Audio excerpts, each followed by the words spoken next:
Licence राज के दौरान देश में एक बार फ्लू की महामारी फैल गई। कर्मचारियों ने दिन रात एक करके इस मांग को पूरा किया, पर सरकार ने क्या किया? ज्यादा दवाइयां बनाने के संगीन जुर्म के लिए मैनेजमेंट को दिल्ली बुलाया गया। कभी सोचा है कि हमारी पुरानी फिल्मों के विलन हमेशा स्मगलर ही क्यों होते थे?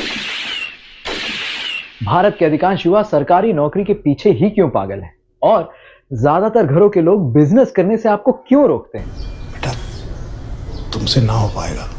आप माने या ना माने, इन सब का कारण है लाइसेंस राज। मगर वो कैसे?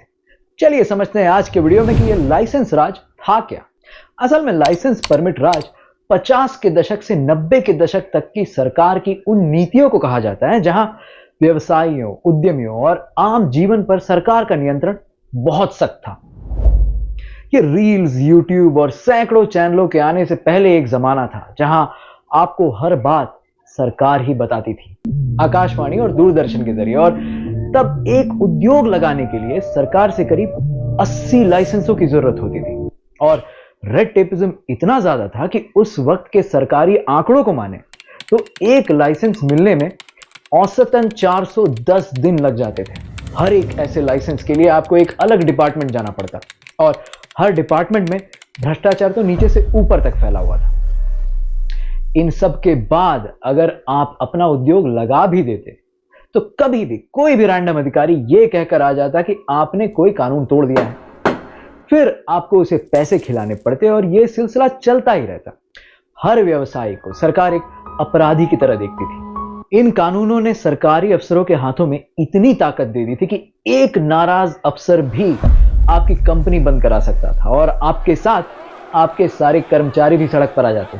इतना ही नहीं, इन सब के बाद सरकार ही यह तय करती कि आप फैक्ट्री कहां लगाओगे, क्या बनाओगे, कितना बनाओगे और किस टेक्नोलॉजी से बनाओगे। देश की क्या हालत थी, आप इसका अंदाजा इस बात से लगा सकते हैं कि भारत में 1947 यानी कि आजादी से 1991 यानी कि लिबरलाइजेशन तक रिलायंस को छोड़कर एक भी नई बड़ी कंपनी नहीं बनी। बने सिर्फ कंपनी लॉज ताकि कोई कंपनी ना बन सके। इस स्टेट स्पॉन्सर्ड हैरासमेंट ने हमें आजादी के बाद भी आगे बढ़ने नहीं दिया। चलिए देखते हैं कि लाइसेंस राज का असर हमारे समाज पर कैसे पड़ा है।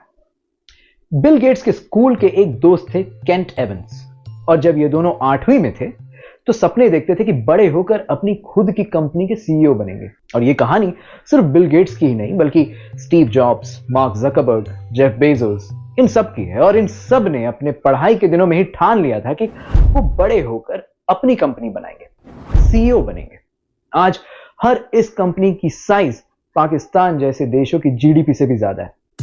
कहने का तात्पर्य यह है कि उन बच्चों द्वारा देखे हुए सपनों का फायदा आज अमेरिका की अर्थव्यवस्था को हो रहा है। अब जरा सोचिए कि हमारे बच्चे क्या सपने देख रहे हैं और कितने ऐसे बच्चे हैं जो बिजनेस करना और सीईओ बनना चाहते हैं। हाँ, हमारी लिबरलाइजेशन यानी कि उदारवाद की नीतियों के बाद की इस अर्थव्यवस्था में बच्चे जरूर स्टार्टअप्स के सपने देखने लगे, मगर आज भी अधिकांश घरों में बच्चों को नौकरी के लिए ही बचपन से तैयार किया जाता है। And for that reason, I'm out. License Raj ने देश की कई पीढ़ियों के दिमाग में यह भर दिया कि बिजनेस से दूर रहो, अच्छे नंबर लाओ और बचपन से अच्छी अंग्रेजी सीख लो ताकि एक बहुत अच्छे पैकेज वाली नौकरी मिल जाए। बस ऐसा करके अच्छे नौकर तो हमने बना लिए, लेकिन नौकरियों का सृजन करने वाले लोग ज्यादा नहीं बना पाए, क्योंकि आधी शताब्दी तक चले इस लाइसेंस राज ने हमसे बड़ा सोचने की क्षमता छीन ली। और अधिकांश लोगों को नौकरी चाहिए तो कौन सी? सरकारी नौकरी। क्या आपने कभी सुना है कि न्यूजीलैंड के एक युवक ने सरकारी नौकरी न मिलने की वजह से ट्रेन के आगे कूदकर अपनी जान दे दी, या अमेरिका के एक युवक ने ऐसा किया? नहीं सुना होगा, क्योंकि वहां लाइसेंस राज नहीं था। लाइसेंस राज के जमाने में सरकारी नौकरी के अलावा ज्यादा विकल्प भी नहीं था और सरकारी नौकरी लोगों के लिए आसान जिंदगी और बड़े दहेज का पर्याय बन गई। बस अभी मेहनत कर लो ताकि बाकी जिंदगी मेहनत ना करनी पड़े, यानी कि लोग मेहनत से दूर रहने के लिए मेहनत करने लगे। देश को सरकारी नौकरी का ऐसा नशा हुआ कि 2022 में 11.5 लाख लोगों ने यूपीएससी के प्रीलिम्स दिए। इसमें हर साल करीब 750 के करीब सीटें होती हैं, यानी कि आपके लॉटरी लगने की प्रोबेबिलिटी इससे ज्यादा है। हर साल देश के लाखों युवा अपने जीवन के सबसे प्रोडक्टिव उम्र यानी कि 20 से 30 के बीच की उम्र एक कमरे में किताबों के बीच गुजार देते हैं, और जब उनका यह सपना टूटता है तो वो जॉब मार्केट में 30-35 साल के फ्रेशर बन के रह जाते हैं, जबकि उनके दोस्त अपने परिवार, नए घर और गाड़ियों की तस्वीर इंस्टाग्राम में डाल रहे होते हैं। यह तो बस यूपीएससी का आंकड़ा था, और अगर इसी में सरकारी बैंकों, रेलवे, राज्य और केंद्र सरकार की अलग अलग एस्पिरेंट्स को जोड़ दें तो पता चलेगा कि देश के लाखों लाख युवा अपने सबसे प्रोडक्टिव एज को बर्बाद कर अर्थव्यवस्था का भी बहुत बड़ा नुकसान कर रहे हैं। राजीव गांधी जब प्रधानमंत्री थे तो उन्होंने कहा था कि सरकार जब 1 रुपया खर्च करती है तो सिर्फ 15 पैसे बेनिफिशियरी तक पहुंचते हैं और बाकी 85 बीच में सरकारी नौकर खा जाते हैं। लाइसेंस राज में फैले भ्रष्टाचार की वजह से भी सरकारी नौकरी की मांग बढ़ी, क्योंकि लोगों को लगा कि अगर सभी भ्रष्ट हैं तो सिस्टम का भाग बनने में ही भलाई है। चलिए थोड़ा फ्लैशबैक देखकर समझते हैं कि यह सब शुरू कैसे हुआ। So I was attracted to this Marxian theory broadly because it seemed to make me understand the processes of history more. देश के पहले प्रधानमंत्री पंडित जवाहरलाल नेहरू की आइडियोलॉजी ट्रिनिटी कॉलेज कैम्ब्रिज में पढ़ाई के दौरान ही लेफ्ट लीनिंग हो गई थी, यानी कि उनका झुकाव सोशलिज्म या समाजवाद की तरफ हो गया था। वो स्टालिन के सोवियत यूनियन की प्रगति से भी काफी प्रभावित थे। ऐसा सोचने वाले वो अकेले व्यक्ति नहीं थे। उस वक्त के कई नेताओं को यही लगता था कि साम्यवाद या समाजवाद ही हमारे देश को प्रगति की राह पर ले जा सकता है। आजादी के बाद हमारे देश को जरूरत थी एक नई आर्थिक नीति की, जिससे देश के ज्यादा से ज्यादा लोगों को फायदा हो सके, और उन्होंने एक ऐसी आर्थिक नीति अपनाई जिसे आज की भाषा में लेफ्टिस्ट कहेंगे। एक ताकतवर सेंट्रलाइज्ड पॉलिसी बनी। मार्केट फोर्सेस, डिमांड और सप्लाई, यह सब क्या होता है? सरकार भी डिमांड भी तय करेगी और सप्लाई भी। 1950 में सोवियत संघ की तर्ज पर प्लानिंग कमीशन बना। 1951 में industries development and regulation act आया, जिसने टेक्नोलॉजी और मशीनरी इंपोर्ट करना बहुत ही मुश्किल कर दिया, और सरकार यह तक तय करने लगी कि आप अपनी कंपनी में कितने कर्मचारी रखोगे। इंडस्ट्रियल पॉलिसी रेजोल्यूशन ऑफ 1956, जिसे इकोनॉमिक कॉन्स्टिट्यूशन ऑफ इंडिया भी कहा जाता था, उसके आने के बाद उस वक्त की सरकार के हाथ में तो पूरी ताकत आ गई। इसके शेड्यूल ए में ये इंडस्ट्रीज और सेक्टर्स थे जिसमें कोई भी प्राइवेट प्लेयर आ ही नहीं सकता था, और इन सेक्टरों में सरकार की मोनोपोली थी। जैसा कि आप देख सकते हैं, इसमें माइनिंग, टेलीकॉम, एयर ट्रांसपोर्ट और डिफेंस जैसे सेक्टर थे। नई टेक्नोलॉजी का आयात एक तरह से मना ही था, और सरकारी कंपनियों को कोई कंपटीशन भी नहीं था। इस वजह से सरकार को इन सेक्टर्स में इनोवेशन यानी कि कुछ नया और अच्छा करने की जरूरत ही नहीं थी। मतलब न देश में कोई नई टेक्नोलॉजी आएगी, न इन सेक्टरों में कोई इन्हें कंपटीशन दे सकता था, न ये खुद कुछ नया करते, लिहाजा हम पिछड़ते चले गए। सरकार सब कुछ खुद बनाने लगी। मॉडर्न ब्रेड आपने शायद खाया भी होगा, वो भी भारत सरकार की थी, यानी कि ब्रेड से लेकर घड़ी, कागज, रेडियो, टीवी, बिजली, स्टील, रोजमर्रा के छोटे मोटे सामान, सब कुछ सरकार खुद ही बनाने लगी। और इसके लिए उनके पास था एक बहुत ही बड़ा, इनएफिशिएंट और भारी भरकम सरकारी तंत्र। इस वजह से ज्यादातर पीएसयूज यानी कि पब्लिक सेक्टर यूनिट्स घाटे में ही रहते थे, क्योंकि घाटा हो या नुकसान, इनकी सरकारी नौकरी तो जाने वाली थी नहीं, यानी कि हमारे टैक्स का पैसा बस वहां काम करने वालों की सैलरी और पेंशन भरने के लिए खर्च होता था। असल में इस सेंट्रलाइज्ड इकोनॉमिक ढांचे का मॉडल पंडित नेहरू को बना बनाया मिल गया था। द्वितीय विश्व युद्ध के दौरान अंग्रेज सरकार ने मैन्युफैक्चरिंग से लेकर प्रोडक्शन और डिस्ट्रीब्यूशन को सेंट्रली कंट्रोल्ड बना दिया था, ताकि दिल्ली में बैठकर ही सब कुछ संभाल लिया जाए। ऐसा करके युद्ध में सप्लाई लाइंस मेंटेन रखना उनके लिए बहुत आसान हो गया था। विरासत में मिली इस व्यवस्था को पंडित नेहरू ने और कड़े किए। HAL यानी Hindustan aeronautics limited, Hindustan shipyard, Bharat petroleum, air India, देश के सभी बड़े बैंक, यहां तक कि LIC तक किसी जमाने में प्राइवेट कंपनीज थे। चौंक गए ना? और अच्छा काम भी कर रहे थे। इन सबको सरकार के अधीन कर लिया गया, और जब JRD टाटा ने नेहरू जी को याद दिलाया कि कंपनियां कमाएंगी नहीं तो बंद हो जाएंगी, नेहरू जी ने JRD टाटा से बदले में कहा, never talk to me about the word profit, it's a dirty word. बस फिर क्या था, देश से प्राइवेट कंपनियों को रातों रात गायब कर दिया गया, और जो बचे रहे उनको चलाना मुश्किल कर दिया ताकि कोई नई कंपनी बना ही ना सके। उदाहरण के लिए लाइसेंस राज के दौरान टीसीएस यानी कि टाटा कंसल्टेंसी सर्विसेज को जब एक कंप्यूटर इंपोर्ट करना था तो सिर्फ उसके अप्रूवल के लिए 1 साल लग गया। 101% की इंपोर्ट ड्यूटी लगा दी, जिससे उसकी कीमत दुगनी हो गई और उन्हें सरकार को लिखित में देना पड़ा कि वो इससे डॉलर कमाकर देश में लाएंगे। यह सब हुआ एक कंप्यूटर खरीदने के लिए।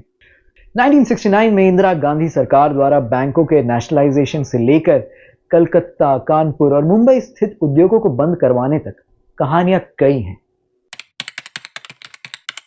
अब देश में ये सब कानून बनाए ही इसलिए गए थे कि इससे स्वदेशी कंपनियों को विदेशी कंपनियों से कंपीट न करना पड़े। विदेशी कंपनियां भारत छोड़कर तो गए, पर भारतीय प्राइवेट कंपनियों पर जो जुल्म ढाया गया, वैसा जुल्म तो कोई टीवी सीरियल में भी बहुओं के साथ नहीं करता। अशोक लेलैंड की एक बहुत ही बड़ी दिलचस्प कहानी है। सरकार ने इन्हें तमिलनाडु के होसूर में प्लांट लगाने की अनुमति दी और तब इस जगह को बैकवर्ड बनाया था और सरकार ऐसे इलाकों में ही प्लांट लगाने की अनुमति देती थी और इसके पीछे के इंटेंशंस भी बहुत ही अच्छे थे। मगर बिना अच्छी सड़कों के यहां तक सामान लाना और ले जाना बहुत ही मुश्किल काम था। उन दिनों में इंफ्रास्ट्रक्चर न के बराबर हुआ करता था। माल खरीदने और बेचने में समय और पैसे दोनों की बर्बादी होती थी, जिसका असर प्रॉफिट मार्जिन्स पर होता था। लेकिन ये सब तो छोटी दिक्कतें थी। इतनी बड़ी फैक्ट्री लगाकर भी उन्हें सिर्फ 1000 ट्रक बनाने की अनुमति थी, जबकि देश में मांग इससे कहीं ज्यादा की थी। लेकिन सरकार को लगता था कि इससे ज्यादा ट्रक तो बनने ही नहीं चाहिए। और तो और इन गाड़ियों में कोई भी टेक्निकल या कॉस्मेटिक बदलाव करने से पहले भी सरकार से अनुमति लेनी पड़ती थी, यानी कि बिना पूछे ये अपनी हेडलाइट तक नहीं बदल सकते थे। एक बार इन लोगों ने 1625 डीजल इंजन बना डाले, जबकि उन्हें 1500 से ज्यादा बनाने की अनुमति नहीं थी। अब फिर क्या था? दिल्ली में बैठे सरकारी बाबू इस महापाप को सहन नहीं कर पाए। जुर्माने से बचने के लिए उन्हें हाथ पैर जोड़ने पड़े ताकि उनकी कंपनी बच जाए। और यह सब तब हो रहा था जब देश में इंडस्ट्रियल इंजनों के लिए बहुत बड़ी वेटिंग लिस्ट थी। ऐसे बेसिर पैर के कानून की वजह से सारी कंपनियां अपनी प्रोडक्शन कम करने में लगी थी। एक और कहानी सुनिए। पेंगुइन इंडिया द्वारा प्रकाशित पुस्तक अनदर सॉर्ट ऑफ फ्रीडम में श्री गुरुशरण दास लिखते हैं कि लाइसेंस राज के दौरान देश में एक बार फ्लू की महामारी फैल गई और विक्स की दवाइयों की मांग अचानक बढ़ गई। कर्मचारियों ने दिन रात एक करके इस मांग को पूरा किया।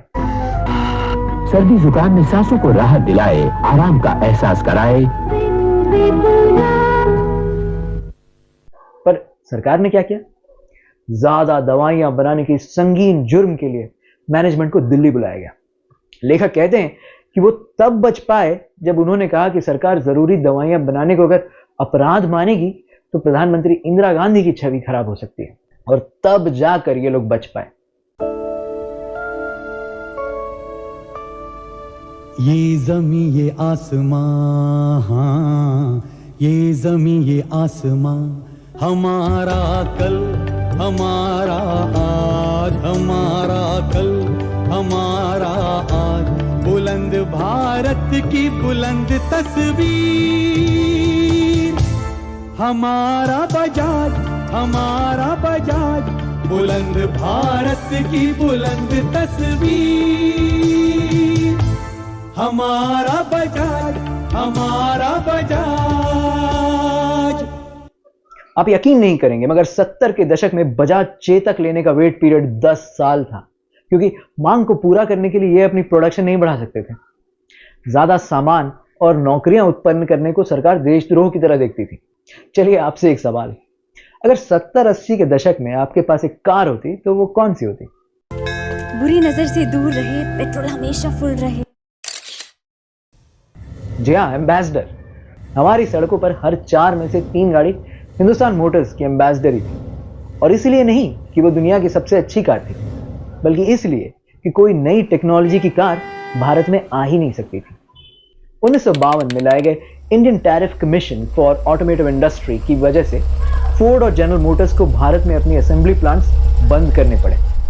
हमारी सड़कों पर 1950 से 90 के दशक तक बिना किसी खास बदलाव के वही एम्बेसडर चलती रही, जबकि दुनिया की ऑटोमोटिव इंडस्ट्री पूरी तरह बदल चुकी थी। वक्त के साथ गाड़ियों की लुक, फील, सेफ्टी सब कुछ पूरी तरह बदल गए थे। मगर हमारे देश के लोग सिर्फ उन गाड़ियों के पोस्टर अपनी दीवार पर चिपका सकते थे। और याद रखिएगा कि एम्बेसडर का जो इंजन था वो 1953 में बना था और उसका डिजाइन मॉरिस ऑक्सफोर्ड पे बेस्ड था।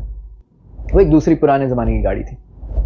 लाइसेंस राज की वजह से हमारे देश में कोई भी नई टेक्नोलॉजी नहीं आ पाई और भारतीयों को न सिर्फ गाड़ियों में बल्कि रोजमर्रा के सामान जैसे पंखे, एसी, टीवी, इन सब में भी पुरानी टेक्नोलॉजी से बनी चीजें ही मिलती थी।